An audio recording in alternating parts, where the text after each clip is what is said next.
In 2011, Jack Adcock died tragically of systemic sepsis, following treatment from a team of healthcare professionals at the Leicester Royal Infirmary.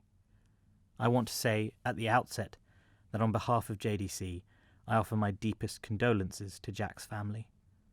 Following his death, Dr. Bawa-Garba, who was part of the team that looked after Jack, was convicted by a jury of gross negligence manslaughter, suspended by a medical tribunal for 12 months, and was subsequently removed by the High Court from the medical register following an appeal by the GMC.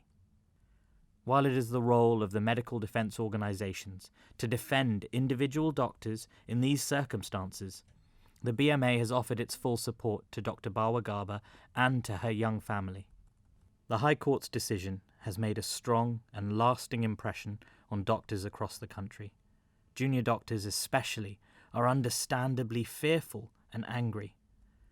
We work in stressful, pressurised environments every day.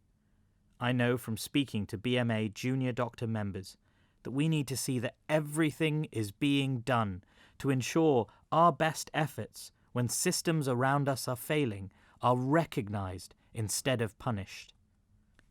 The Junior Doctors Committee has been raising your concerns with organisations including the GMC, NHS employers, health education bodies, colleges as well as government. Alongside this, we have been revising guidance on induction, shadowing, raising concerns and the appraisal system. An important underlying concern highlighted by this case is how gross negligence manslaughter and the equivalent offences in the devolved nations are applied to medical practice. The government and the GMC are separately considering this, and the BMA will be fully engaging with both reviews. Our response will be led by our medico-legal committee, who have been working on medical manslaughter for the last 2 years. I've also met with both Dame Claire Marks and Sir Norman Williams to ensure the voice of junior doctors is heard throughout this process. Following the High Court ruling, we secured a number of initial commitments from the GMC, including a commitment that it will never ask a doctor to provide their reflective statements when investigating a concern about them, nor will it seek this information from royal colleges or third parties. However, a lot more work is needed to ensure doctors have the confidence to reflect openly and honestly. We have spoken with Health Education England and the Academy of Medical Royal Colleges about reflective practice and the need for doctors to be able to reflect without fear that this will be used against them. In addition to our discussions with the GMC, I've met with NHS Improvement and the Department for Health and Social Care to ensure they too understand the need for doctors of all grades to be able to raise concerns and highlight system pressures so that we can work on ways of identifying when action needs to be taken. We've received commitments from all 3 bodies to support the standardisation of reporting systems, such as exception reporting, and for this data to be analysed and acted on. A crucial issue raised by this case is how doctors are supported after returning from long periods of leave, such as maternity leave or out-of-programme experiences.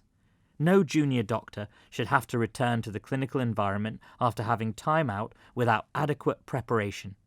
And once back at work, they must have ongoing support. JDC representatives helped secure the introduction of the Supported Return to Training programme, which was launched by HEE in November. We will be closely monitoring the implementation of this work and pushing for good practice to be replicated in the devolved nations.